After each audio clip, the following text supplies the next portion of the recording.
सभी को नमस्कार। जैसा कि आप देख पा रहे हैं HPSC 2025 ज्योग्राफी का जो पेपर था उसमें हमने पार्ट फर्स्ट के ऊपर कुछ बातें की थी, जिसमें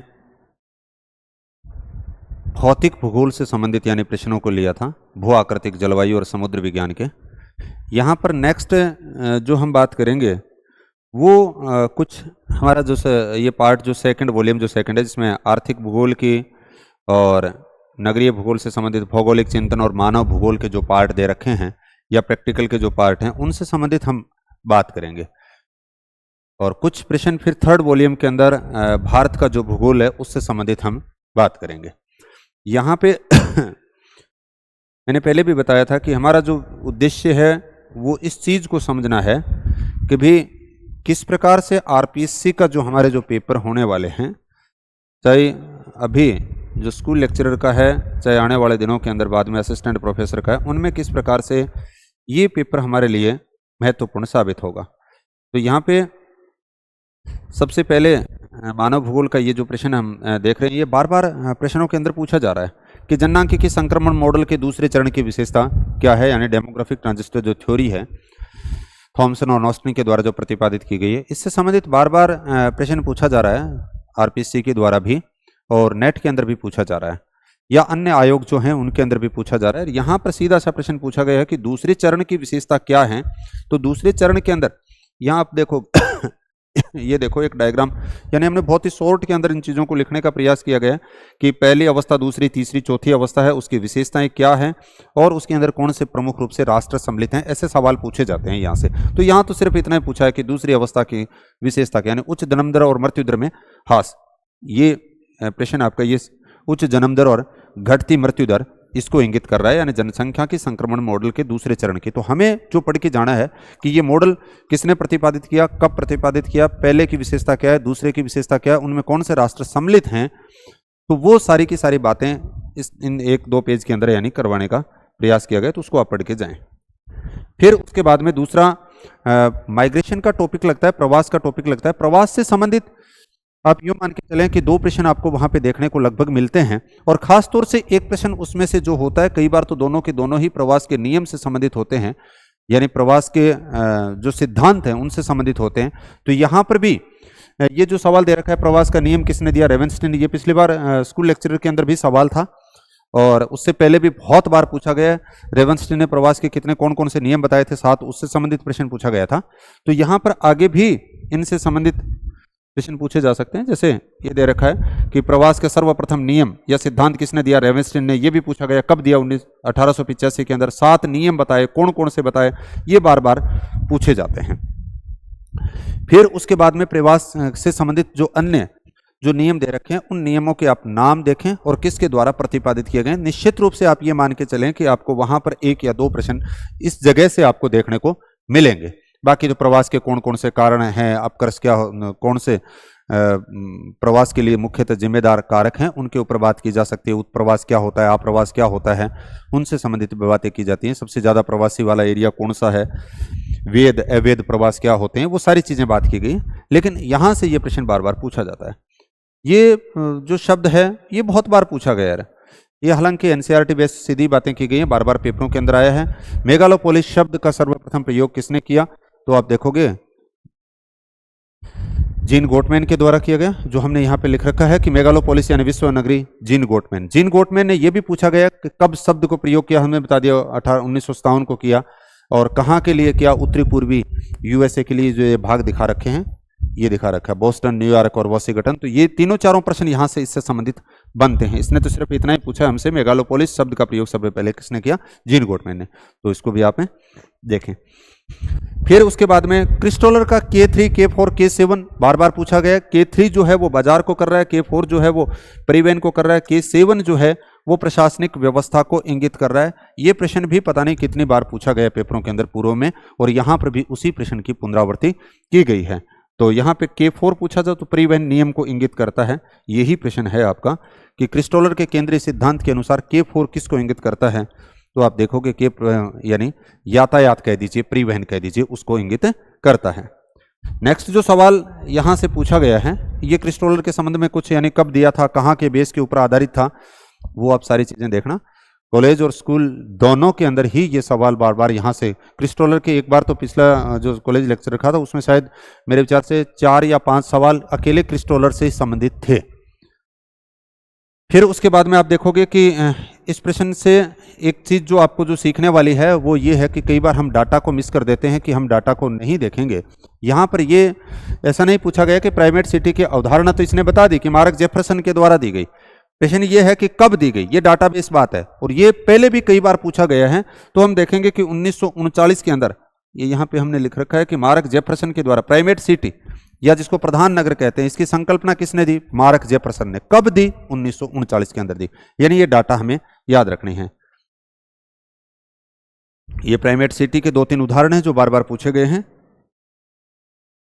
फिर उसके बाद में अगला वॉन थ्यूनन, इसमें पिछली बार माल्थस का पूरा नाम पूछा था स्कूल लेक्चरर यहाँ पे अपने आरपीसी के द्वारा। तो ये जो वॉन थ्यूनन का है, जैसे रॉबर्ट थॉमस माल्थस था वो नाम पूरा पूछा था, तो इसी प्रकार से यहाँ पर वॉन थ्यूनन हम जनरली पेपर के अकॉर्डिंग ऐसा ही पढ़ के जाते हैं कि वॉन थ्यूनन। तो ये भी यहाँ पे एक प्रश्न आपको देखने को मिलता है कि ये भी प्रश्न पूछा जा सकता है कि वॉन थ्यूनन का पूरा नाम क्या था। तो जोहान हेनरिच वॉन थ्यूनन। ऐसे ही प्रश्न बनते हैं जो प्रश्नों को जब आप देखते हो तो एक प्रश्न तो ये बन गया, अपने मॉडल में केंद्रीय शहरी क्षेत्र से बाहर दूसरे रिंग में किस कृषि गतिविधि का सुझाव दिया था। तो ये बार बार प्रश्न पूछा गया है, यानी पहली, दूसरी, तीसरी, चौथी, पांचवी, छठी पेटी की बात करेगा, या तीसरी पेटी कौन सी है, दूसरी पेटी कौन सी है, या कहेगा कि केंद्र से आप बाहर की तरफ जाते हो तो कौन सी पेटियां बनेंगी, बाहर से केंद्र की तरफ आते हो तो कौन सी पेटियां बनेंगी, 3 नंबर की पेटी कौन सी है, 2 नंबर की पेटी कौन सी है, 1 नंबर की पेटी कौन सी है। ऐसा सवाल अनंत बार पूछा गया है। या प्रश्न ऐसा भी आएगा, वॉन थ्यूनन ने अपना कृषि अवस्थितिकी सिद्धांत जो दिया, कब दिया, किसके ऊपर बेस था, उसके आधार क्या थे, उसने 2 मॉडल कौन से बताए, और फिर उन 2 मॉडलों के आधार पर उन्होंने जो कृषि पेटियां बताई, ये 6 पेटियां बताई हैं। 6 पेटियों के अंदर देखते हो, 1 नंबर पे आप देखोगे बाजार आएगा, दूसरी वानिकी कृषि आएगी, तीसरी गहन कृषि आएगी, चौथी विस्तृत कृषि आएगी, 5वीं के अंदर देखोगे 5वीं पेटी में 3 क्षेत्रीय कृषि, और 6ठी के अंदर पशुपालन और पशुचारण। इनको क्रम से बार बार पूछा जाता है। केंद्र से आप बाहर की तरफ जाते हो तो इसमें प्रश्न में पूछा गया कि दूसरे नंबर पे कौन सी आ गई, वानिकी कृषि। तो वानिकी कृषि के अंदर आप देखोगे तो यहां पे ये आ गया लकड़ी उत्पादन की जो बात की गई है। यानी ये प्रश्न अनंत बार पेपरों के अंदर पूछा गया है, और आरपीसी के द्वारा भी यहां से निश्चित रूप से आपको प्रश्न स्कूल और कॉलेज दोनों के अंदर बनता हुआ दिखेगा। तो चाहे तो वो पेटी दूसरी पूछे, चाहे चौथी पूछे, या दूसरी और चौथी पूछ ले, या कब दिया, किसके ऊपर आधारित था, ऐसी बात यहां से की जाती है, और वही इसी आयोग ने की है। अब कई कहेंगे जी ये तो बहुत आसान सा था, दूसरा पूछ लिया। क्यों, वो आप किसी दूसरी और चौथी पूछ सकते हैं, दूसरी की विशेषता पूछ सकते हैं, चौथी की विशेषता पूछ सकते हैं, तीसरी की विशेषता पूछ सकते हैं। तो यहां कहने का मतलब है कि आप इनके ऊपर जो बातें और जो हमने की हैं उनको भी ध्यान से देखना है। इसका मतलब ये नहीं है कि सीधा एक नाम बता दिया और वो सेम ही प्रश्न ऐसे आएगा। तो सोचने का जो तरीका है वो ध्यान रखना है। फिर उसके बाद में नेक्स्ट जो प्रश्न हमारा जो दे रखा है कि किसकी खेती बागात कृषि के रूप में नहीं की जाती, ये प्रश्न दिया है।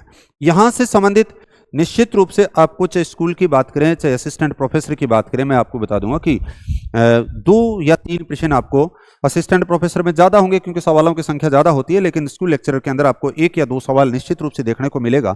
ये जो टॉपिक है इसमें आप देखोगे कि विटलसी ने विश्व को 13 कृषि प्रदेशों के अंदर बांटा है।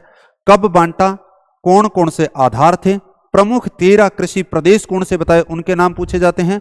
जैसे बागाती कृषि है तो इसकी विशेषता पूछी जा सकती है, वाणिज्य उत्पादन कृषि उसकी विशेषता पूछी जा सकती है। तो पिछले पेपरों के अंदर पिछला जो स्कूल लेक्चर हुआ था उसमें से 2 सवाल यहाँ पे थे, और उसमें उन्होंने एक प्रश्न या तो वो एरिया पूछते हैं या विशेषता पूछते हैं। मुश्किल बनाया जा सकता है, केवल 1 ठीक है, 1 2 ठीक है, 1 2 3 ठीक है, 1 2 3 4 है। यहाँ पे सिर्फ थोड़ा सा सरल प्रकृति का दे दिया क्योंकि इसमें जो बागाती कृषि के रूप में नहीं है। हम जब क्लास के अंदर जब टेस्टों की बात आती है तो इस प्रकार के प्रश्न बनाते हैं, और आरपीसी के द्वारा भी पूछे गए हैं। अन्य नेट वगैरह में भी ऐसे प्रश्न पूछे जाते हैं जिनको थोड़ा उन्हीं को मॉडरेट और कर दिया जाता है।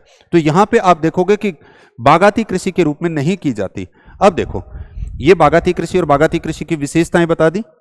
अब यहां पे देख लो कि उष्णकटिबंधीय भागों में की जाती है। अब चाय नाम आ गया, चाय बागाती कृषि आ गई, रबड़ की बागाती कृषि आ जाएगी, गन्ना बागाती कृषि का उदाहरण है, कॉफी बागाती कृषि का उदाहरण है। ये रहा कॉफी। अब इसका मतलब एक बच क्या गया, वहां पे आपके सामने था जूट जो है, वो ये प्रश्न था। ये कॉफी आ गया, रबड़ आ गया, चाय आ गई, पटुआ, जूट जो है वो बागाती कृषि के रूप में नहीं की जाती। ये सवाल पूछा था। अगला तो इस टॉपिक को है ना, आप 2-3 प्रश्न यहां से पूछे जा सकते हैं। जो विटलसी का जो कृषि प्रदेशों के जो विभाजन की जो बात की गई है, 13 जो कृषि प्रदेशों में बांटा गया, उनको आप बड़े अच्छे से पढ़ के जाएं। निश्चित रूप से वहां पे आपको विशेषता से संबंधित सवाल मिलेंगे, क्षेत्र से संबंधित सवाल पूछेंगे।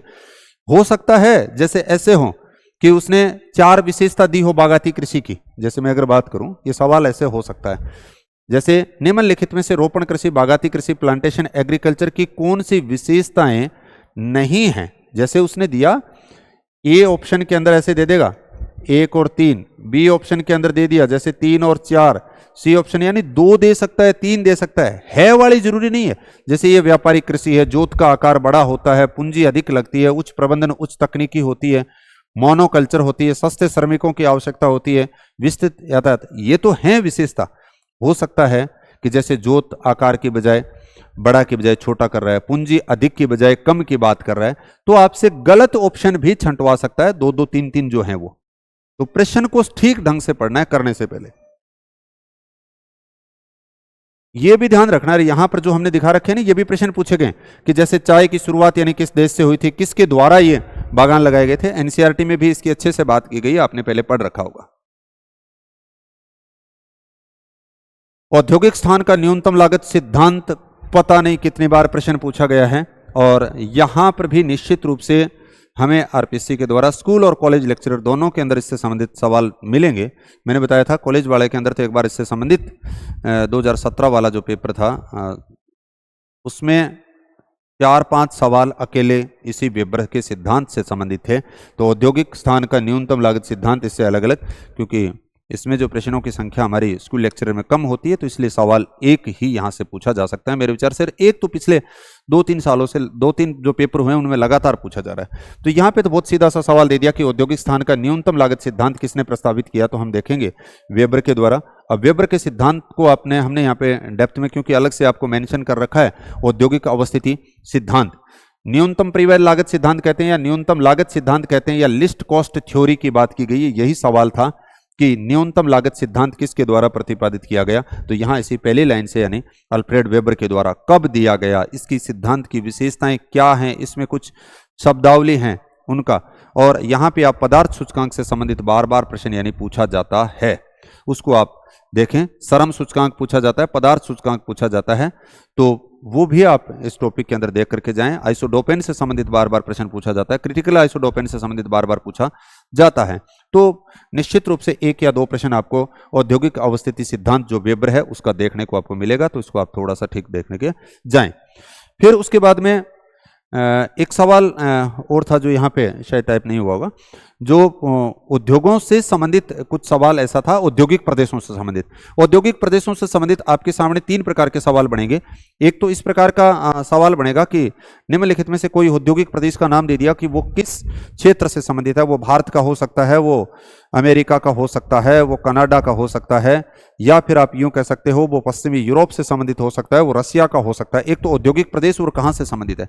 दूसरा, उस औद्योगिक प्रदेश के प्रमुख जो क्षेत्र हैं उनसे संबंधित हो सकता है, या वो औद्योगिक प्रदेश किस राज्यों से बिलोंग करता है उससे संबंधित प्रश्न हो सकता है, या फिर आपके सामने कौन कौन से सही हैं या गलत हैं ऐसा उस औद्योगिक प्रदेश से संबंधित हो सकता है। तो औद्योगिक प्रदेश का एक सवाल आपको निश्चित रूप से वहां पे देखने को मिलेगा।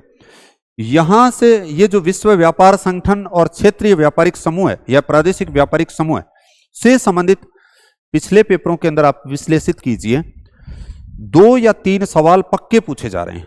आरपीएससी का आप असिस्टेंट प्रोफेसर का पिछला पेपर अभी उठा लीजिए, उससे पिछला उठा लीजिए, उससे पिछला उठा लीजिए, स्कूल लेक्चरर का पेपर आप उठा लीजिए, या नेट का पेपर देख लीजिए, यानी पिछले 2-3-4 सालों के अंदर जो पेपर हुए हैं, यहां इस पार्ट से संबंधित निश्चित रूप से प्रश्न पूछा गया है, जिसमें WTO से संबंधित बात करेंगे, या फिर ज्यादातर जो प्रश्न पूछे जा रहे हैं वो प्रादेशिक व्यापार समूह से। प्रादेशिक व्यापार समूह से दो प्रकार के प्रश्न क्रिएट कर रहे हैं। एक तो वो प्रादेशिक व्यापार समूह के अंदर कौन कौन से राष्ट्र उसमें सम्मिलित हैं, ये प्रश्न आता है, या फिर आपको सामने जो आता है कि वो किस एरिया से संबंधित है, उससे संबंधित आ जाएगा, या उसके सन से संबंधित भी प्रश्न हो सकता है। देखो, विश्व व्यापार संगठन WTO का प्राथमिक उद्देश्य क्या है, बहुत सीधी सी बात की गई है WTO से संबंधित। तो आप देखोगे कि यहां पर अगर देख रहे हो कि WTO के जो गठन की बात आ गई, WTO के मुख्यतः अगर कार्यों की बात की गई, ये सवाल जो पहले आए हुए हैं, पहले जैसे ये 2 बार ऐसे आ गया कि विश्व व्यापार से संबंधित नियम बनाना और विवादों का निपटारा करना, एक बार इस लैंग्वेज में पूछा था। हमने या लगा करके लिखने का मकसद यही था कि भाई नोट्सों के अंदर भी हमने ऐसे बात इसलिए की गई है कि ताकि हम पढ़ते समय ये समझ पाए कि मूलतः तो काम क्या है, कि वैश्विक स्तर के ऊपर जो व्यापार है उसको ठीक ढंग से संचालित करने का उद्देश्य जो है वो WTO का है। यानी पहले जो गेट काम करता था उसी को बाद में WTO का नाम दे दिया। अब WTO के संबंध में अगर आप देखते हो तो देखो, पहली बार क्या पूछा कि विश्व व्यापार से संबंधित नियम बनाना और विवादों का निपटारा करना। अंतरराष्ट्रीय व्यापार के नियमन हेतु, बात तो सेम वही आ गई कि अंतरराष्ट्रीय जो व्यापार हो रहा है, वैश्विक जो व्यापार हो रहा है, उसका नियम का काम कर रहा है ताकि व्यापार ठीक ढंग से संचालित किया जाए। इस बार इस प्रश्न को कैसे दे दिया, सेम इसी को, कि WTO का प्राथमिक उद्देश्य क्या है, यानी मूल रूप से उसका उद्देश्य क्या है, मूल रूप से उसका काम क्या है। अब देखो, वैश्विक शेयर बाजार को विनियमित करना नहीं, स्वतंत्र तथा निष्पक्ष अंतरराष्ट्रीय व्यापार को बढ़ावा देना। अब इसका मूल उद्देश्य क्या है, अभी हम कह रहे थे वैश्विक व्यापार जो है उसको बढ़ावा देना। किस प्रकार से, स्वतंत्र और निष्पक्ष, यानी निष्पक्ष रूप से, स्वतंत्र रूप से व्यापार देशों के बीच में हो सके, उसको बढ़ावा देना, यानी किसका उद्देश्य है, WTO का। लैंग्वेज बदली गई है, प्रश्न नहीं बदला गया, सेम का सेम वही है। यानी आप जो प्रश्न देख रहे हो ये सारे जो प्रश्न हैं, मैं तो ये मानता हूं कि इस पेपर के अंदर अगर आप एनालिसिस करोगे सारे, तो मेरे विचार से अब 70 से 80% प्रश्न जो हैं उनकी थोड़ी बहुत लैंग्वेज को आप परिवर्तित कर दें तो वो आपको प्रश्न पहले से ही मिलेंगे। हो सकता है उससे ज्यादा ही हो, मैंने एग्जैक्ट इतना टाइम लगाया नहीं है।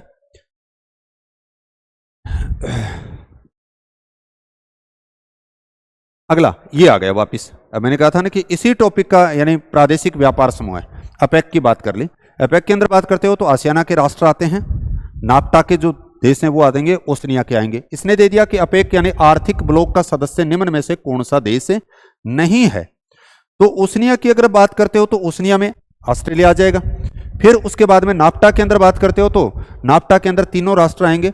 ऊपर से आप देखते हो कि कनाडा आ जाएगा, फिर USA आ जाएगा, फिर यहाँ पे मैक्सिको आ जाएगा। इसका मतलब ये तीनों भी आ गए, मैक्सिको आ गया और कनाडा आ गया। बचा क्या, पनामा। यहाँ पे हमने ये भी पहले से पूछा गया है, एपेक। यही सेम प्रश्न यही है कि एशिया प्रशांत महासागरीय आर्थिक सहयोग जो 1989 के अंदर, जिसमें ओसनिया आ गया, आसियाना और ओसनिया और नाफ्टा। तो आसियाना के अंदर हम देख रहे हैं कि ऑस्ट्रेलिया है, वो आ गया, और नाफ्टा के अंदर हमने बात की थी, ये रहे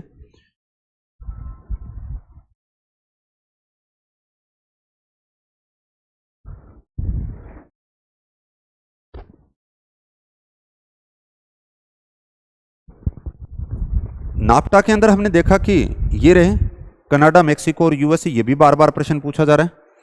और आसियाना के अंदर ये जो राष्ट्र हैं वो पूछे जा रहे हैं। तो यहां पर ये जो प्रश्न है वो बार बार इस प्रकार से पूछा जा रहा है। तो दूसरा प्रश्न जो है, और इसमें टोटल जो संख्या है वो पूछी गई है, तो ये नाफ्टा से संबंधित अलग से पूछा जा रहा है, कोमाकॉन से संबंधित पूछा जा रहा है, एपेक से संबंधित पूछा जा रहा है। ये भी पूछा गया था किस में राष्ट्र सबसे ज्यादा हैं। तो एक पेज के अंदर हमने इस काम को कर रखा है। और पिछले आप देखोगे, चाहे वो असिस्टेंट वाला प्रोफेसर वाला हो, चाहे स्कूल लेक्चरर वाला हो, यहां से 2-3 सवाल पक्के पूछे जा रहे हैं। क्यों?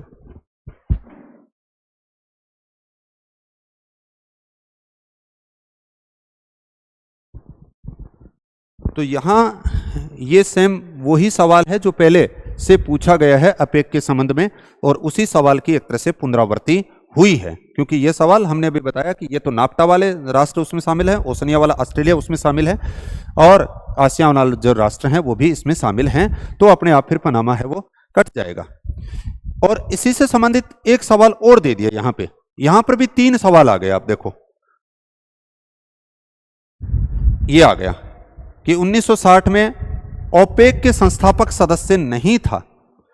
ये सवाल भी पीछे एक पेपर में आया था, उससे पहले भी कई बार आया, सेम उसी सवाल की पुनरावृत्ति यानी रिपीट हुआ है। मैं आपको दिखा देता हूं, ये देखिए ओपेक के जो संस्थापक राष्ट्र की जो बात की गई है उसमें हमने यहां पे एक सूत्र लिख रखा है विस्की, ये रहा, यानी ओपेक की मूल रूप से यानी organisation of petroleum export company, यानी पेट्रोलियम निर्यातक देशों का एक संगठन बनाया गया। इससे संबंधित बार बार प्रश्न पूछा जा रहा है, कितने राष्ट्र इसके अंदर हैं, अफ्रीका के कितने हैं, एशिया के कितने हैं, दक्षिणी अमेरिका के। एक बार प्रश्न तो ऐसे आया था कि ओपेक में निम्नलिखित में से किस महाद्वीप के सबसे ज्यादा राष्ट्र हैं, जैसे उसने दे रखा था अफ्रीका के, एशिया के, दक्षिणी अमेरिका के, ऐसा कुछ सवाल दिया था। या अफ्रीका का कौन सा राष्ट्र है, एशिया के कौन से राष्ट्र हैं, दक्षिणी अमेरिका के कौन से राष्ट्र हैं। यहां से अब की बार इसने जो प्रश्न पूछा है ये पहले भी पूछा गया, जो हमने दिखा रखा है विस्की, यानी उसने क्या दिया कि निम्नलिखित में से ओपेक के संस्थापक राष्ट्रों में से कौन से हैं। तो हमने बताया कि वेनेजुएला है, ईरान है, सऊदी अरब है, फिर कुवैत है और इराक है। और इसमें शायद एक दे रखा होगा कतर। और देखो वेनेजुएला की अभी हमने बात की, विस्वी की बात की, इराक की बात कर ली, ईरान की बात कर ली, कतर ये नहीं है, ये बीच में जुड़ा था और 2019 में शायद इसको हटा दिया गया था, तो अब भी ये इसका सदस्य नहीं है। तो प्रश्न ये था कि निम्नलिखित में से कौन सा देश 1960 में ओपेक का संस्थापक सदस्य नहीं था। तो अब आप ये ध्यान करना कि जो स्कूल लेक्चरर का अभी जो आप पेपर आपका 10 दिन बाद में है, आपको यहां से निश्चित रूप से जहां तक मुझे आइडिया है, इस पैटर्न को अगर देखते हो या पीछे वाले इन पेपरों के पैटर्न को देखते हो, मिनिमम आपका 1 सवाल, अन्यथा आपको 2 सवाल यहां से देखने को मिल सकते हैं। उसमें सिर्फ आपके सामने ऐसी ही बातें की जाएंगी, वो ओपेक के सदस्य, संस्थापक सदस्य पूछ सकते हैं, उसकी स्थापना पूछ सकते हैं, कौन सा ओपेक का है, कौन सा एपेक का है, कौन सा आसियाना का है, कौन सा नाफ्टा का है। इन सदस्यों राष्ट्रों को आप करके जाएं कौन सा है या नहीं है। महत्वपूर्ण टॉपिक है जो प्रादेशिक व्यापार समूह से संबंधित जो पार्ट है वो। इसी टॉपिक के अंदर आपने देखा कि 3 प्रश्न बना दिए, WTO का बना दिया, एपेक का बना दिया और ओपेक का बना दिया। तो ये प्रश्न यानी महत्वपूर्ण है, जो हमने यहां पे सारी चीजें डिटेल के अंदर यानी बात कर रखी हैं। ये सारी, ये ओपेक के बारे में आ गई, पीछे आपने देखा। ये आसियाना के बारे में, आसियाना के बारे में भी हमने एक सूत्र लिख रखा है, बहुत ही आसान सा है कि BC TVS फिल्म, यानी B और C दोनों हैं, वो TVS मोटरसाइकिल के ऊपर बैठ करके और फिल्म देखने जा रहे हैं, यानी Brunei, Cambodia, Thailand, Vietnam, Singapore, Philippines, Indonesia, Laos, Myanmar, Malaysia, ये सारे आसियाना के सदस्य हैं।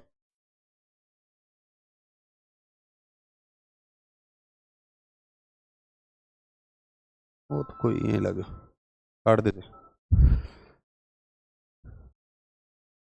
और नाफ्टा के मैंने बताई दिए, नॉर्थ अमेरिका वाले यानी कनाडा, नाफ्टा कन्ने M में करूं सूत्र से आपको याद रह जाएगा, कन्ने मतलब कनाडा, M मैक्सिको, A का मतलब अमेरिका। तो इसको काफी अच्छे से इस टॉपिक को यानी आर्थिक भूगोल के अंदर हमने जो बात की, हालांकि इसमें एक टॉपिक से संबंधित सवाल मेरे सामने नहीं आए, जो आपके पेपर के अंदर देखने को मिलेंगे। आर्थिक क्रियाओं से संबंधित आपको निश्चित रूप से प्रश्न मिलेगा, हो सकता है इनके सिलेबस में नहीं होगा, मैंने देखा नहीं कि BHPSC का जो सिलेबस इन्होंने दे रखा है उसमें क्या था। तो आर्थिक क्रियाओं से संबंधित आपको वहां पे एक प्रश्न निश्चित रूप से देखने को मिलेगा।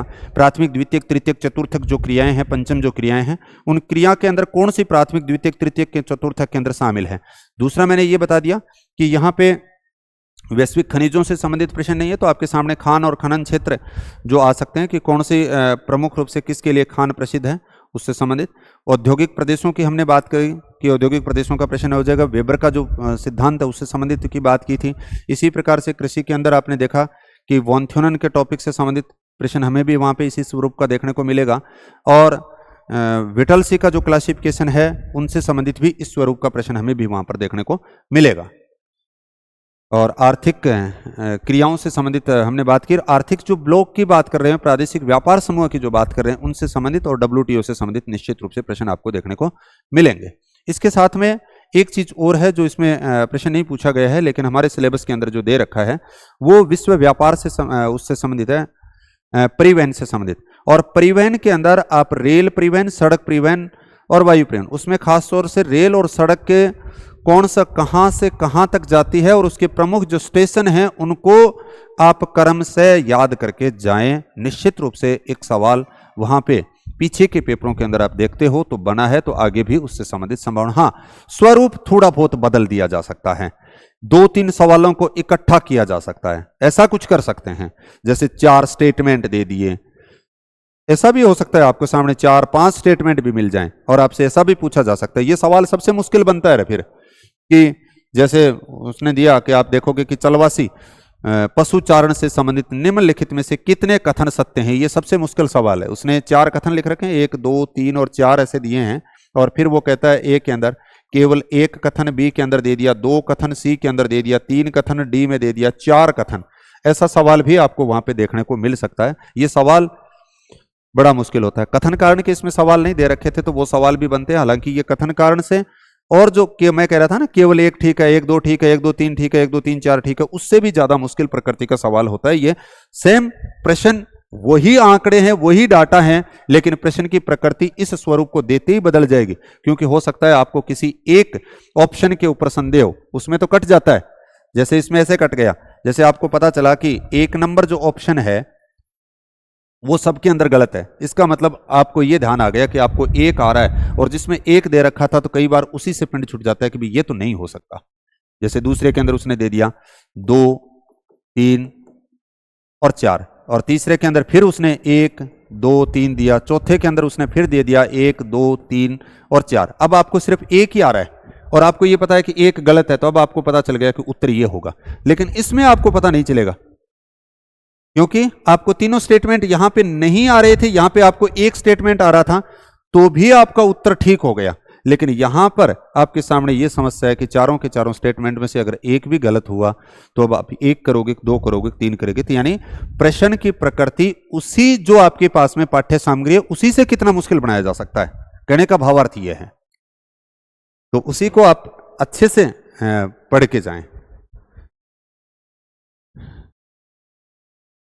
तो यहाँ पे तीनों प्रश्नों की हमने बात कर ली, उसके बाद में नेक्स्ट जो बात करेंगे ये कुछ प्रश्न जो हमने भौगोलिक चिंतन की बात करें।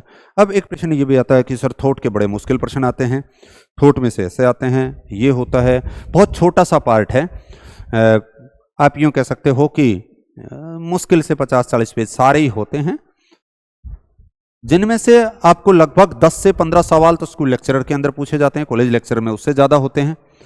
तो अब ये कुछ सवालों की प्रकृति के तौर पे अगर मैं बात करूं तो यहाँ पे आपके 5-6 टॉपिक बेसिकली जो बात की जाती हैं। सबसे पहले हम देखते हैं कि भूगोल के विकास की जब बात आती है तो सबसे ग्रीक भूगोलवेता की बात करते हैं या यूनानी भूगोलवेता की बात करते हैं, फिर रोमन भूगोलवेता, ग्रीक और यूनानी भूगोलवेता की बात करी या रोमन भूगोलवेता, फिर अरब भूगोलवेता आते हैं, फिर उसके बाद में आपके जर्मनी के अंदर या फ्रांस के अंदर देखोगे, यूएसए के अंदर देखोगे, रशिया में देखोगे किस प्रकार से भूगोल का विकास हुआ। तो स्कूल लेक्चरर के अंदर तो सिलेक्टेड दे रखे हैं, जैसे 7 दे दिया, हमबोल्ट की बात कर ली, रीटर की बात कर ली, रेटजेल की बात कर ली, तो इस प्रकार से जो 7 भूगोल वेता दिए गए तो आपको उन्हीं से संबंधित प्रश्न पूछे जा सकते हैं। फिर भूगोल की आधुनिक प्रवृत्तियों से संबंधित आपके सामने 2 या 3 सवाल बनते हैं, जिसमें आपके सामने मात्रात्मक क्रांति की बात करते हैं, वो व्यवहारवाद की बात की गई है, या फिर मानवतावाद की बात की गई है, या कल्याणकारी की बात की गई है, या प्रत्यक्षवाद की बात की गई है, इनके ऊपर प्रश्न पूछे जाते हैं। और या फिर संभववाद, निश्चयवाद से संबंधित भी प्रश्न बनते हैं, जिसको हम मानव भूगोल के अंदर भी पढ़ लेते हैं।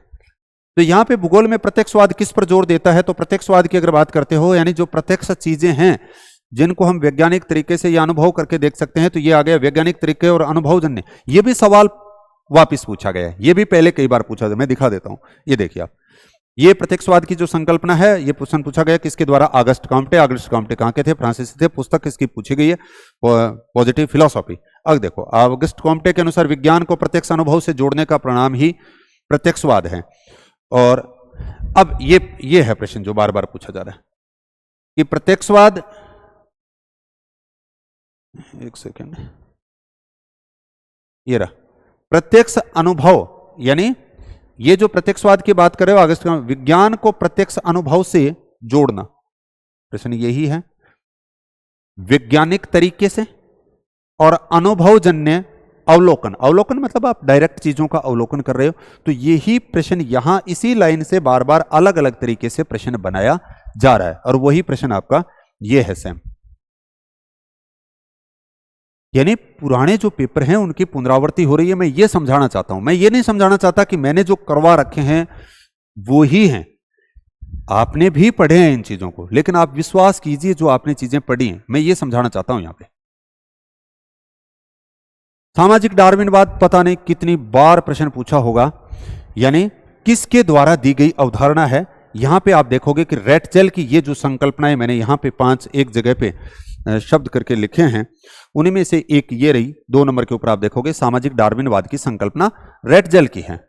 अब राज्य का जैव सिद्धांत, लेवेनश्रम, वालरकुंडे, ड्यूसलैंड, बार बार यहां से प्रश्न पूछे गए हैं, पता नहीं कितने बार प्रश्न पूछे गए हैं। आप जब प्रश्नों को करते हो तो आप करते करते थक जाते हो और ऐसा लगता है क्या यही प्रश्न बनता है। फिर घुमा फिरा के आप जब पेपर देने जाते हो फिर आपके सामने आ जाता है राज्य का जैव सिद्धांत किसने दिया, वालरकुंडे की संकल्पना किसकी है, ड्यूसलैंड की किसकी है, सामाजिक डार्विनवाद की किसकी है, लेवेनश्रम क्या है, लेवेनश्रम की संकल्पना किसकी है। ये बार बार प्रश्न रिपीट होते हैं और हुए भी हैं और आगे भी होंगे क्योंकि यही संकल्पना है यहां से। तो ये आ गया सेम यही प्रश्न था कि सामाजिक डार्विनवाद की अवधारणा फ्रेडरिक रेटजेल के द्वारा दी गई। अगला प्रश्न अगर आप देखते हो तो यहां पर जो बनाया गया है, निम्नलिखित में से कौन सा संभववाद में विश्वास नहीं करता। ये बहुत पॉपुलर सा प्रश्न हो रखा है। पीछे अगर आप पेपर में देखते हो 2 साल 3 साल के पेपरों का एनालिसिस करोगे तो यहाँ पे पिछला आप चाहे स्कूल लेक्चरर का पेपर उठा के देख लीजिए, चाहे असिस्टेंट प्रोफेसर का उठा के देख लीजिए, नेट का पेपर उठा के देख लीजिए, या फिर और जो पीसीएस के द्वारा जो करवाए गए हैं वहां से इस प्रकार का ये सेम प्रश्न रिपीट होगा। हाँ, शब्द आगे पीछे तोड़ मरोड़ के पेश कर दिए जाएंगे। या तो आपसे ऐसे पूछेंगे कि निम्नलिखित में से संभववादी कितने हैं। मैंने अभी कहा था ना ये चारों शब्द दे देगा, फिर मुश्किल बनाएगा ना तो आपके सामने ऐसे बन जाएगा कि ए, बी, सी और डी, और ऐसा प्रश्न हो सकता है आपको देखने को मिले। ए में कह दिया केवल एक ठीक है, बी के अंदर संभववाद में विश्वास नहीं करते, यानी कहने का मतलब कितने लोग नहीं करते। यहां इस प्रश्न को अगर मैं लैंग्वेज बदलूं तो जैसे मैंने कह दिया 1 लोग नहीं करते, 2 नहीं करते, 3 नहीं करते, 4 नहीं करते। अब आपको पता होना चाहिए चारों के बारे में।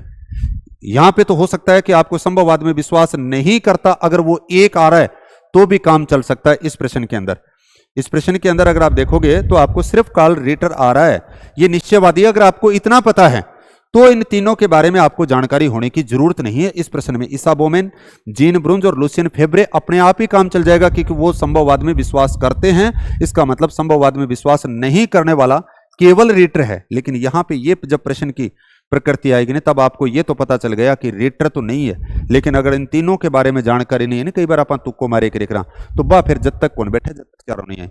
ये देखो, ये मैंने यहां पर पहले भी जब पढ़ाया था तो बार बार ये जोर देकर के यहां पे मैंने ये स्टार लगा रखे हैं ये सारे, और स्टार सारे लगाने का मतलब है कि ये बार बार पूछे गए शब्द हैं। लुसियन फेब्रे के पता कितने बार पूछा है, बलास को बहुत बार पूछा है, जीन ब्रुंज को पूछा है, डिमांजिया को पूछा है, डी मार्टोनी को पूछा है, हर्बर्टसन, ब्लेंचार्ड, एच बैरोज, रॉक्सबी, कार्लो सावर, रेकलेस, ओएच स्पेट, फ्लूवर, ईसा बोमेन। तो अब इसके अंदर जो दे रखा था वो ईसा बोमेन दे रखा था और लुसियन फेब्रे आ गया और जीन ब्रुंज आ गया। ये तीनों शब्द दिए थे। देखो वापिस बार, लुसियन फेब्रे, जीन ब्रुंज, 2 यहां से उठा लिया, 1 यहां से उठा लिया। अब निश्चयवादी जो थे उसको इसमें लगा नहीं रखा है शायद चित्र में, तो ऐसे ही निश्चयवादियों के हमने नाम लिख रखे हैं, तो वो आप ये देखें। और आगे भी ऐसा सवाल आपको भी वहां पे देखने को मिल सकता है। मैंने बता दिया कि वो सवाल प्रकृति के तौर पे उसकी प्रकृति बदली जा सकती है। प्रकृति बदलने का मतलब है कि संभववादी में विश्वास नहीं करते, केवल 1 नहीं करता, 1 2 नहीं करता, ए बी नहीं करता, समझ गए ना। तो ऐसा सवाल उसको बदला जा सकता है। लेकिन सवाल आपको यहाँ पे संभववाद और निश्चयवाद के जो समर्थक हैं, एक तो सीधा सा सवाल तो ये हो गया कि संभववाद यानी मानव और प्रकृति के संबंधों को दिखाने के लिए आपने सबने पढ़ा है कि 3 बातें आती हैं। सबसे पहले इनका क्रम पूछ लिया जाता है कि निश्चयवादी आती हैं, जिसको हम जर्मनी विचारधारा कहते हैं। फिर उसके बाद में निश्चयवाद के अंदर यानी प्रकृति को सबसे महत्वपूर्ण माना जाता है, मानव को गौण माना जाता है, यानी सर्वे सर्वा प्रकृति है, जैसा प्रकृति ने कर दिया वो सब कुछ होगा। और उसमें सबसे बड़ा जो नाम आता है वो आप सबने पढ़ा है, Ellen Churchill Semple. Ellen Churchill Semple तो यहां तक कहती है कि मानव पृथ्वी तल की धूल है, उपज है। तो यानी मनुष्य जो है वो पृथ्वी की जो धूल है उसकी बराबरी नहीं है। तो यहां पर उसने तो यानी प्रकृति को ही सर्वोत्तम माना है। तो कौन कौन से उसके समर्थक हैं। फिर उसके बाद में आप देखते हो कि जो संभववादी होते हैं वो ये कहते हैं कि नहीं भाई, मनुष्य का अपना अस्तित्व है। और फिर जो विचारधारा जो आती है वो प्रकृति की बजाय मानव को महत्वपूर्ण मानती है, और वो आपकी कौन सी है? संभववादी, जिसको हम फ्रांसीसी विचारधारा कहते हैं, जिसमें मानव को सबसे महत्वपूर्ण माना गया। फिर उसके बाद में, और ये सारे, चाहे वो बलास की बात करें, चाहे फेब्रे की बात करें, चाहे जीन ब्रुंज की बात करें, डिमांजिया की बात करें, मार्टोनी बात करें, ये फ्रांसीसी भूगोलवेता सारे के सारे एक तरह से आप यूं कह सकते हो अधिकांश तक किससे संबंधित हैं? संभववादी विचारधारा। और तीसरी जो विचारधारा आती है वो हम देख रहे हैं कि नव निश्चयवादी, जिसके अंदर संभववाद और निश्चयवाद दोनों के बीच का तालमेल बिठाते हुए कहा गया कि न तो प्रकृति सर्वोत्तम है और न ही मानव सर्वोत्तम है, उन दोनों के बीच में, यानी उन दोनों की अपनी अपनी भूमिकाएं हैं। मानव को प्रकृति की कदर करनी चाहिए, प्रकृति तो मनुष्य की करती ही करती है। तो यानी उन दोनों के बीच का जो रास्ता होता है वो नव निश्चयवादी वैज्ञानिक विचारधारा उससे संबंधित, यानी ग्रिफिथ टेलर जिसको जनक की बात करते हो, गो स्टॉप एंड गो की जो बात की गई है, ट्रैफिक चौराहे की जो बात की गई है, वो सारे प्रश्न वहां से बार बार क्रिएट किए जाते हैं। तो एक पेज के अंदर हमने इस काम को कर रखा है। यहां से निश्चित रूप से आपको प्रश्न वहां पे देखने को, हर पेपर में देखने को मिलता है। तो आगे आने वाला जो आपका पेपर है उसमें भी यहां से संबंधित कुछ न कुछ इसी प्रकार का प्रश्न होगा। स्कूल और कॉलेज के अंदर दोनों के अंदर इस प्रकार की संभावनाएं बनेंगी। अब ये मानव भूगोल का संस्थापक माना जाता है। वापिस अगर बात की जाए तो मानव भूगोल की अगर बात की जाए तो मानव भूगोल विडाल डी ला ब्लास, ये सवाल यही है कि ये बहुत बार पूछा गया। पहले प्रथम मानवतावादी किसको कहा गया था? ब्लास को कहा गया था। हालांकि मानववादी जो शब्द है इसका प्रयोग ईफुतवान, मानववादी जो विचारधारा है इसके मानववादी शब्द का सर्वप्रथम प्रयोग किसने किया? ईफुतवान ने। यह प्रश्न बार बार पूछा जा रहा है। और प्रथम मानववादी यानी ब्लास था। इन्हीं के प्रयासों के द्वारा मानववाद को लोकप्रिय और प्रसिद्ध बनाया गया। तो आपका प्रश्न ये था कि किसने मानव भूगोल का संस्थापक माना जाता है? तो विडाल डी ला ब्लास को ही माना जाता है। फिर उसके बाद में अगर आप देखोगे, और फ्रांसीसी जो विचारधारा के अंदर मानव भूगोल के अंदर विशेष योगदान विडाल डी ला ब्लास का ही रहा था।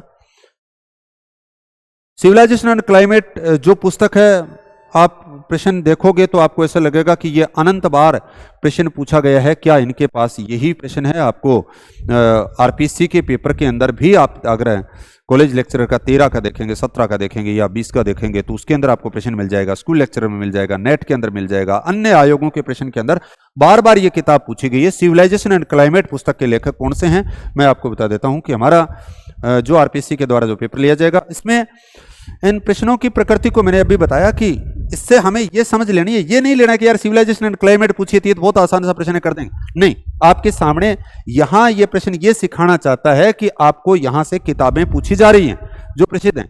वो किताबें आपको 4 किताबें एक साथ में दी जा सकती हैं। 4 किताबें देकर के उनके आगे उनके लेखक के नाम दिए जा सकते हैं और आपसे ऐसा पूछा जा सकता है कि निम्नलिखित में से कौन कौन सी सही है या कौन सी गलत है, या कितनी किताबें सही मैच कर रही हैं या कितनी किताबें गलत मैच कर रही हैं। तो इसी प्रश्न को केवल एक किताब ने समझे, इससे संबंधित अन्य महत्वपूर्ण जो किताबें हैं उनको आप याद रखे चाहें, यानी बुक से संबंधित एक प्रश्न बनता ही बनता है। यह कहने का तात्पर्य यहां पर यह है। तो हंटिंगटन, जिनका जलवायु यानी मनुष्य की सभ्यता संस्कृति के लिए, यानी बार बार जहां पर जब बात करते हो तो वो जलवायु की बात आती है हंटिंगटन की। और हंटिंगटन की ये किताब आप देखिए, ये 3 जो किताबें हैं, 4 जो किताबें हैं शुरुआत की, ये बहुत पूछी गई है। Pulse of Asia, civilization and climate, main spring of civilization, ये सिविलाइजेशन एंड क्लाइमेट मैंने पहले से यहां पे आप देखोगे 3, 4, 5 स्टार लगा रखे हैं, इसके ऊपर 4, 5 स्टार लगा रखे हैं। ये दोनों किताबें पता नहीं कितनी बार पूछी गई होंगी, वही वापस पुनरावृत्ति यहां पे रही है प्रश्न की। फिर उसके बाद में ये अभी मैं पीछे भी बात कर रहा था कि यूनानी भूगोलवेता और रोमन भूगोलवेता से संबंधित एक सवाल पक्का बनता है। अब या तो ऐसे पूछते हैं कि निम्नलिखित में से कौन से यूनानी भूगोलवेता हैं, कौन से रोमन भूगोलवेता हैं, या फिर उनका एक तरह से क्रम दे दिया जाएगा। आपको एक यूनानी भूगोलवेता दे देंगे, एक रोमन भूगोलवेता दे देंगे, एक आपके सामने जर्मन भूगोलवेता आ जाएगा और उनको आपसे पूछेंगे कि इनको कालक्रम के अनुसार व्यवस्थित कीजिए। ऐसा नेट के अंदर बार बार प्रश्न आता है, असिस्टेंट प्रोफेसर के अंदर ऐसा प्रश्न आया हुआ है और एक बार नहीं कई बार आए हुए हैं। दूसरा ऐसा हो सकता है कि निम्नलिखित में से कौन सा यूनानी भूगोलवेता नहीं था, जैसे इसने पूछा, या कौन कौन से यूनानी भूगोलवेता हैं, या उनका प्रमुख योगदान क्या है, या उनकी प्रमुख पुस्तकें क्या हैं। 2-3 पेज का हमने इसको कर रखा है, उसको आप ठीक से पढ़ लें और जिन्होंने अपना पढ़ रखा है वो अपने हिसाब से पढ़ लें।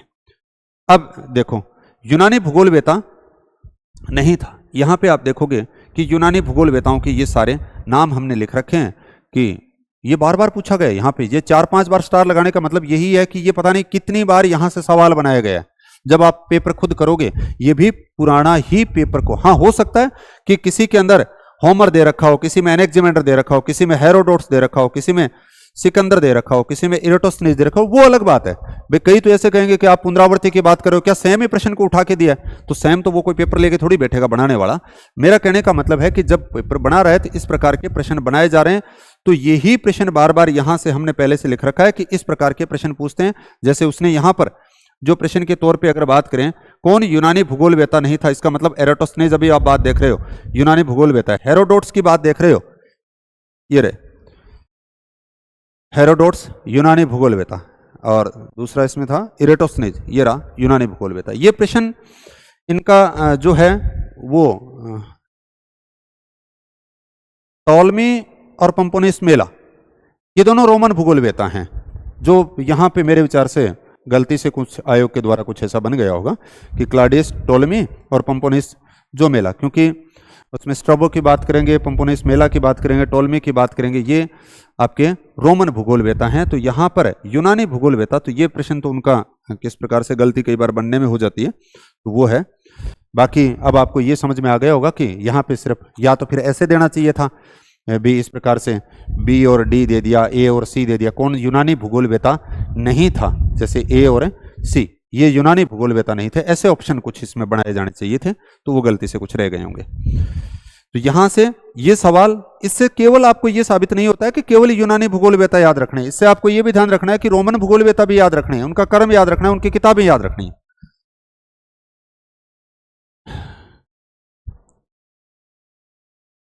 ये देखो अनेकता में एकता, पता नहीं कितनी बार सवाल पूछा गया है।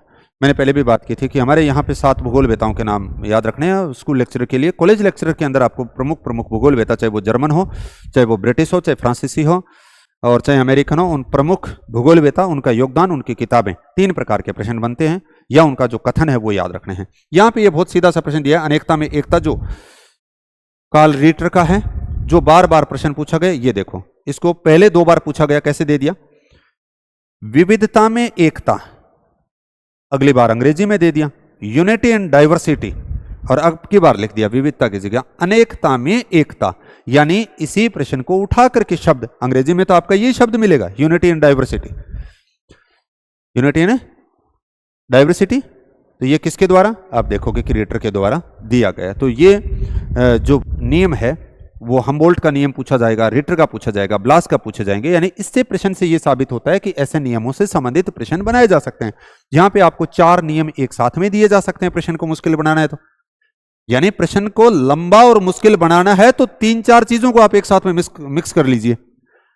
अब पेपर करने वाले को दिक्कत है, बनाने वाले ने तो अपना बना दिया। तो कहने का मतलब सवाल वहीं से हैं जो आप लोगों ने पढ़ रखा है, आपके पास में पाठ्य सामग्री है, सबके पास में वैसी पाठ्य सामग्री। हाँ, हो सकता है किसी ने थोड़ा व्यवस्थित लिख रखा होगा, किसी ने आगे पीछे लिख रखा होगा, व्यवस्थित लिखा होगा, तो आपको याद रखने के अंदर आसानी रहेगी। अब अगला आ गया रेड जेल से संबंधित। जैसे हमने बात की कि आधुनिक भूगोल के संस्थापक हमबोल्ट और रीटर में से एक सवाल बनता है, तो यहां पे इसने रीटर की बात कर ली। अगला, यानी जब आप यूं कह सकते हो कि हमबोल्ट और रीटर के बाद में जर्मनी के ऊपर आप देखते हो कि प्रमुख रूप से उनका जब साम्राज्य एक तरह से पूरा होता है, तो उस कंडीशन के अंदर रेड जेल जो हैं वो प्रमुख भूगोलवेता के रूप में जर्मनी में अपनी प्रमुख भूमिका निभाते हैं। अब इससे संबंधित ये देखो, ये सवाल भी अभी मैं बात कर रहा था कि ये वापस आ गया। जैसे यहां पे कि संभववादी और निश्चयवादी से संबंधित निम्नलिखित में से कौन निश्चयवादी। अब आपको ये पता होना चाहिए, क्योंकि निश्चयवादियों के अगर नाम आपको पता है तो आपको पता है कि रेड जेल है वो निश्चयवादी थे, क्योंकि पहले हमने संभववाद निश्चयवाद में अलग अलग पहले ही करके आए। दूसरा, अब देखो एंथ्रोपोजियोग्राफी, इनकी जो पुस्तक थी एंथ्रोपोजियोग्राफी किताब बहुत ही इनकी प्रसिद्ध है, तो एंथ्रोपोजियोग्राफी शब्द को इन्होंने गढ़ा था। अब लिप्जिंग विश्वविद्यालय में इन्होंने काम किया, ये देख लीजिए, हमने यहां पर भी लिखा है कि फ्रेडरिक रेड जेल जो हैं इन्होंने लिप्जिंग विश्वविद्यालय, ये कोई पहले भी ये प्रश्न पूछा गया। मैं ये कहना चाहता हूं कि ये प्रश्न पहले भी पूछा गया है, न केवल इस बार इस आयोग ने पूछा है। अब कई बार कहेंगे यार पता नहीं कहां से प्रश्न लेकर के आते हैं, ये वही प्रश्न है। लिप्जिंग विश्वविद्यालय से इनका संबंध रहा था, म्यूनिख विश्वविद्यालय से भी इनका संबंध रहा था। 19वीं सदी के उत्तरार्ध में ये भी प्रश्न पूछा गया। ये सारी लाइनें पूछी गई हैं, भूगोल की रंगमचली पर प्रमुख थे। अब देखो मानव भूगोल और राजनीतिक भूगोल इनके प्रमुख यानी एक तरह से जनक रहे थे। इनका मुख्य कार्य क्षेत्र मानव भूगोल था। अगला जो ऑप्शन है वो ये था कि ये देखो, इन्होंने भौतिक भूगोल पर एक पुस्तक लिखी थी। ये भौतिक भूगोल के ऊपर मुख्यतः काम नहीं कर रहे थे, ये मानव भूगोल के ऊपर मुख्यतः काम कर रहे थे। ये तीनों के तीनों स्टेटमेंट आपके ठीक हैं। तो ऐसे आगे भी प्रश्न बनाए जा सकते हैं। यहां से इसके ये बार बार ये पूछे गए एंथ्रोपोज्योग्राफी के दोनों खंड है, कब कब प्रकाशित हुए थे, उनके पहले खंड का नाम क्या है, दूसरे खंड का नाम क्या है, पहले में क्या बताया, दूसरे में क्या बताया, ये सारी बातें और ये सारी बातें आपको बार बार पेपरों में पूछी गई हैं और आगे भी यहां से प्रश्न बनते रहेंगे क्योंकि किताब के अंदर हैं ये बातें। अब अगला निम्नलिखित में से मात्रात्मक क्रांति। मात्रात्मक क्रांति का 100% प्रश्न पेपरों के अंदर मैंने कहा था कि अभिनूतन जो प्रवृत्तियों की बात करते हो, यहां पर आपके सामने दो प्रश्न आपके सामने आ गए। मात्रात्मक क्रांति का आ गया, प्रत्यक्षवाद का आ गया। व्यवहारवाद से संबंधित बार बार प्रश्न पूछा जाता है, कल्याणपरक मानवतावाद से संबंधित बार बार प्रश्न पूछी जाती है। तो अब आप देखोगे कि आधुनिक प्रवृत्तियों से संबंधित 3 प्रश्न आ गए इस टॉपिक के अंदर। मात्रात्मक क्रांति का प्रश्न आ गया, मानवतावाद से संबंधित बात आ गई जैसे अभी हम ब्लास की बात कर रहे थे, और तीसरा जो हमने बात की प्रत्यक्षवाद का, यानी 3 प्रश्न बन गए इस पेपर के अंदर आधुनिक प्रवृत्तियों के अंदर। तो आपके सामने भी स्कूल लेक्चरर के अंदर आप ये मान के चलें कि यहां से आपके मात्रात्मक क्रांति और व्यवहारवाद से संबंधित प्रश्न बनता है। 2 प्रश्न आपको वहां पे ऐसे देखने को मिल सकते हैं और कॉलेज लेक्चरर में यहां से 4 या 5 प्रश्न हमारे देखने को मिल सकते हैं। तो ये जो है मात्रात्मक क्रांति के कैसे, या तो मात्रात्मक क्रांति की शुरुआत कब हुई, मात्रात्मक क्रांति क्या है, मात्रात्मक क्रांति का जो मूल उद्देश्य है वो क्या चीज है, मात्रात्मक क्रांति के समर्थक कौन थे, मात्रात्मक क्रांति का प्रवर्तक कौन था, ये बात आएगी। और फिर उसके बाद में मात्रात्मक क्रांति क्या सिखाना चाहती है, क्या कहना चाहती है, या फिर मात्रात्मक क्रांति का जो विरोध हुआ वो किसके कारण हुआ, या मात्रात्मक क्रांति के सबसे बड़े एक तरह से विरोधी कौन थे। एलडी जो स्टैंप है, स्टैंप से संबंधित पीछे असिस्टेंट प्रोफेसर में ये पेपर में प्रश्न आया था कि डंडले स्टैंप जो ब्रिटिश भूगोलवेता है, यानी कंप्यूटर को मात्रात्मक क्रांति का इन्होंने सुनहरा बछड़ा कहा था और उन्होंने तो इसे क्रांति नहीं बल्कि गृह युद्ध कहा था। प्रश्न ये आया था कि मात्रात्मक क्रांति को गृह युद्ध यानी कि जो बात की गई थी वो किसके द्वारा की गई थी, तो डंडले स्टैंप। यानी वापिस ही वो प्रश्न यहां से ये लिखे गए आलोचना, यानी प्रमुख रूप से अगर आलोचक की बात करते हो तो प्रमुख आलोचक हमने एक यहां पे लिखा है कौन है, डंडले स्टैंप। और यही प्रश्न आपके सामने यहां पे था कि निम्नलिखित में से किसने मात्रात्मक क्रांति का विरोध किया, आलोचना किया, तो कौन था, डंडले एलडी स्टैंप जो था। फिर उसके बाद में नेक्स्ट जो आप प्रश्न देखते हो, ये तो हमने भौगोलिक चिंतन से संबंधित बात की। तो मेरा कहने का मतलब ये है कि स्कूल लेक्चरर के संदर्भ में अगर मैं बात करूं, आप यूनानी और रोमन भूगोलवेता से संबंधित आपको 2 प्रश्न वहां पे देखने को मिलेंगे, कॉलेज लेक्चरर में उससे ज्यादा मिलेंगे। नाम पूछे जाएंगे, उनकी किताब पूछी जाएगी, उनका स्टेटमेंट पूछा जाएगा, 3 प्रकार के प्रश्न बनते हैं। फिर उसके बाद में अगले जो आपके यहां पर स्कूल लेक्चरर के अंदर आप बात करोगे, हम्बोल्ट और रिटर में से सवाल बनता हुआ आता है, या तो उनकी किताब से संबंधित, यहां पे इनकी पुस्तकों से संबंधित आएगा, इनके कालक्रम से संबंधित आएगा, और अभिनूतन जो प्रवृत्तियां हैं उनसे संबंधित आपको 2 प्रश्न निश्चित रूप से देखने को मिलेंगे। और एक भारत में भूगोल का जो विकास है जिसमें द्वीपों से संबंधित बात की गई है, पौराणिक जो 7 द्वीप बताए गए हैं उनसे संबंधित बार बार प्रश्न पूछा जाता है, तो उसको भी आप मानचित्र के अंदर देखें और कौन सी लोकेशन है वो देख के जाएं, तो उनके नाम भी देख के जाएं, तो वहां से भी प्रश्न पूछे जाने की संभावना बनती है। तो इस प्रकार से 10 से 12, 15 तक प्रश्न, यानी 10-12 प्रश्न आपके भौगोलिक चिंतन के होंगे और निश्चित रूप से आपका अच्छा वहां पे आप परफॉर्मेंस है वो कर पाएंगे। अब कुछ हम आगे भारत के भूगोल से संबंधित कुछ प्रश्नों के ऊपर हैं।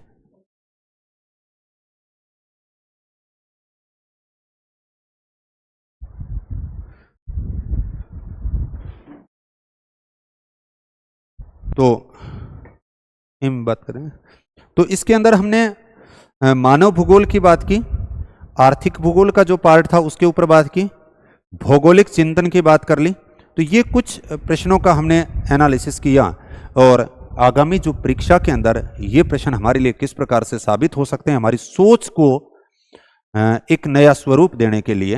हालांकि अब कुछ बदलना नहीं है, जो आपके पास है, यानी आप मानसिक रूप से प्रिपेयर होकर जाएं कि ऐसे ऐसे करके सवाल पूछे जाएंगे तो मैं उत्तर दे लूंगा। क्योंकि नहीं, जनरली ऐसा होता है, पता नहीं पेपर में क्या पूछा जाएगा, हमने क्या पढ़ा है।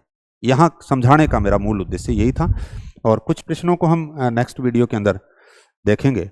धन्यवाद।